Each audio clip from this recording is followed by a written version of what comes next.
बिस्मिल्लाहिर्रहमानिर्रहीम अस्सलाम वालेकुम रहमतुल्लाह। पंजाब के अंदर मरियम नवाज़ की कमेंट कम और खेल तमाशा ज़्यादा लगता है। शुरू शुरू में तो यहाँ पर टिकटॉक और फेसबुक की वीडियोस बनती रही, काम कोई नहीं हुआ।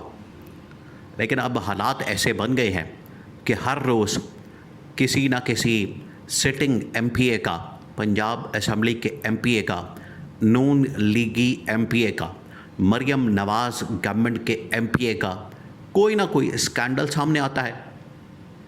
स्कैंडल ख़त्म होता है तो फिर उसके बाद मरियम नवाज़ के कोई ना कोई स्कैंडल मंजरेआम पर आते हैं, वो ख़त्म होते हैं।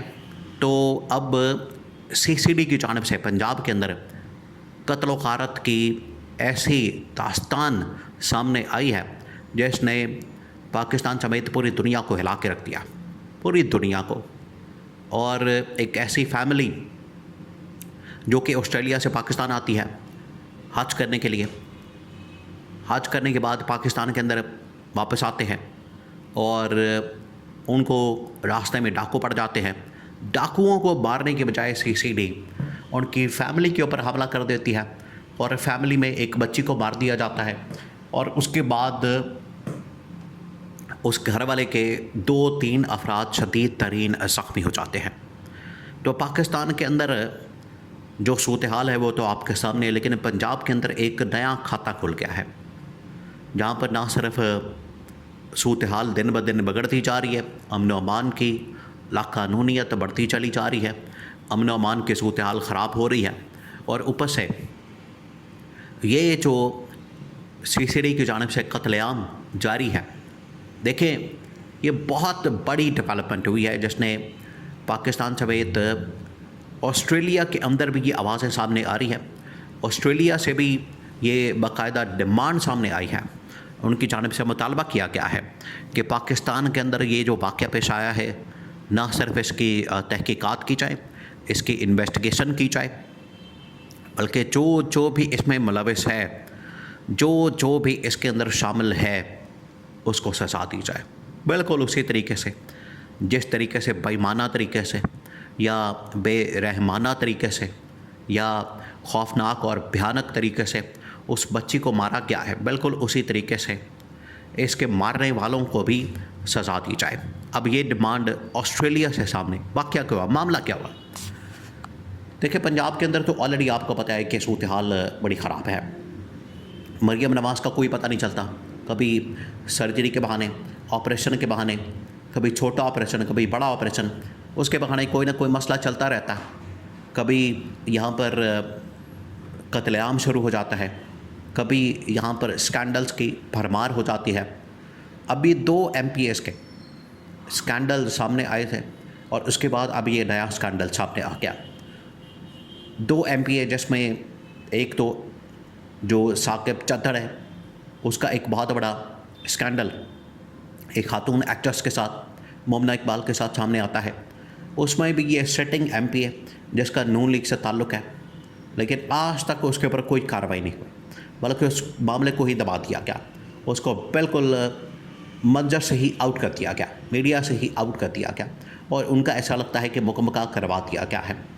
तो ये सिटिंग एमपीए पंजाब गवर्नमेंट के अंदर, ये है मरियम नवाज़ की गवर्नेंस का हाल, ये है मरियम नवाज़ के अपने लीगी नून लीग के एमपीएस का हाल। उधर एक और एमपीए और सिटिंग मिनिस्टर जो सुहेल शौकत भट्ट हैं, उनकी फैमिली के घर वालों पर, उनके घर वालों पर मनशियात की वजह से, ड्रग्स की वजह से छापा पड़ता है और एएनएफ और इसी की जो प्रोविंशियल ब्रांच है वो छापा मारती है और वहाँ पर करोड़ों अरबों रुपए की मनशियात, ड्रग्स बरामद होती हैं।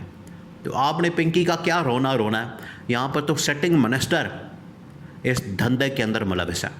ये हालात बनाती है क्या है। अब आ जाए उस वाक़े की तरफ, उस मामले की तरफ जो कि पंजाब के अंदर चकवाल के अंदर बड़ा ही एक अफसोसनाक वाक़या पेश आया। और इसके ऊपर बात करने के बजाय मरियम नवाज़ ने ये जो काफ़ी अरसे बाद, तकरीबन ईद के बाद एंट्री मारी है और आके उसने एक प्रेस कॉन्फ्रेंस की है, ख़िताब किया, उसने आके बात की है, उसमें इस वाक़े के मतलब ज़रा भी बात नहीं की गई। इस वाक़े के मतलब ज़रा भी उन्होंने इसके ऊपर हाईलाइट नहीं किया, इसको मेंशन नहीं किया। और अपनी कहानियाँ, अपनी ड्रामेबाजियाँ, अपनी फ़िल्में चला के, अपनी स्टोरियाँ सुना के वो घर चली गई। और ये जो वाक़या पेश आया है, जिसके ऊपर पाकिस्तान के अंदर बहुत सख्त किस्म का रिएक्शन सामने आया, और पाकिस्तान के साथ साथ दुनिया से भी इस मामले के ऊपर बड़ा सख्त किस्म का रिएक्शन सामने आया है, और ऑस्ट्रेलिया से भी इस बारे में डिमांड की जा रही है। अब मरियम नवाज़ ने क्या किया? मरियम नवाज़ ने बजाय इस मामले में, चकवाल के अंदर ये वाक़या पेश आता है जहाँ पर सीसीडी डायरेक्ट गोलियाँ मार के बच्ची को मार देते हैं और उसके घर वालों को ज़ख्मी कर देते हैं। उसमें जो सीसीडी का सरबराह है उसको भेजा जाता है वहाँ पर मुलाकात करने के लिए। तो इससे आप अंदाज़ा लगाएं कि पंजाब गवर्नमेंट कितनी ज़्यादा एक बेरहम किस्म की और कितनी ज़्यादा ये ख़तरनाक किस्म की गवर्नमेंट का रिएक्शन है कि बजाय गवर्नमेंट का नुमाइंदा जाता, कोई मिनिस्टर जाता, कोई सिटिंग मिनिस्टर जाता, कोई इंटीरियर मिनिस्टर जाता, कोई और इस तरह का गवर्नमेंट का जो इंफॉर्मेशन मिनिस्टर है वो जाता, बजाय उनके जाने के इन्होंने क्या किया? इदारे के सरबराह को भेज दिया, और वो इदारे का सरबराह वहाँ पर पहुँच गया। उसका जो वहाँ पर बॉडी लैंग्वेज, उसकी जो वहाँ पर आना जाना, जिस सूट बूट के साथ, जिस अंदाज के साथ आप एक फौतगी वाले घर में जा रहे हैं और इस तरह से तैयार होके जा रहे हैं कि जैसे आप एक फ़ैशन शो में जा रहे हैं। और वहाँ पर जाके फिर उसने जो कहानियाँ सुनाई और इसके ऊपर जो फ़िल्म चलाई वो भी दुनिया के सामने है। और ज़िम्मेदारी लेने के बजाय इसकी ज़िम्मेदारी कहा कि गलती हो गई और ये बाय मिस्टेक वाक़या हुआ है, और उसी इदारे के पास ही इसकी इन्वेस्टिगेशन भी लगा दी गई है। बंदे को जुडिशल कर दिया गया है, जुडिशल रिमांड के ऊपर भेज दिया गया है। यानी तमाम की तमाम वो चीज़ें कानून के अंदर भी, आइन के अंदर भी और इन्वेस्टिगेशन के अंदर भी लूप होल नज़र आ रहे हैं। इससे आप अंदाज़ा कर सकते हैं कि बच्ची को जिस तरीके से बेईमाना तरीके से कत्ल किया गया, एक दिल दहला देने वाला वाक़या, इसके ऊपर कुछ नहीं होने वाला। अगर मरियम नवाज़ ने इसके ऊपर बात नहीं की, पंजाब गवर्नमेंट की जानिब से वहाँ पर कोई बंदा नहीं गया, तो इससे बिल्कुल वाज़ेह हो जाता है कि इनका कितना इंटरेस्ट है।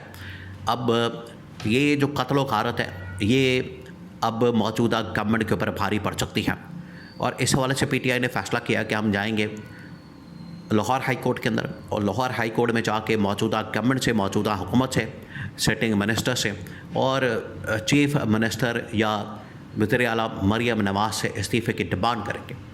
और इस सिलसिले में जो अदालत है वो इसकी साफ़ और शफाफ किस्म की एक अदालती कमीशन बना के इसकी तहकीकात कर रहे हैं, ताकि दूध का दूध, पानी का पानी हो सके। और उसी इदारे के पास, जिस इदारे ने मारा, उसी इदारे को इन्वेस्टिगेशन सौंप दी गई। इसी से आप इंसाफ की, कत्लेआम की जो दास्तान है वो नज़र आ रही है कि ना सिर्फ कत्लेआम हुआ बल्कि इंसाफ का भी अब कत्ल किया जा रहा है।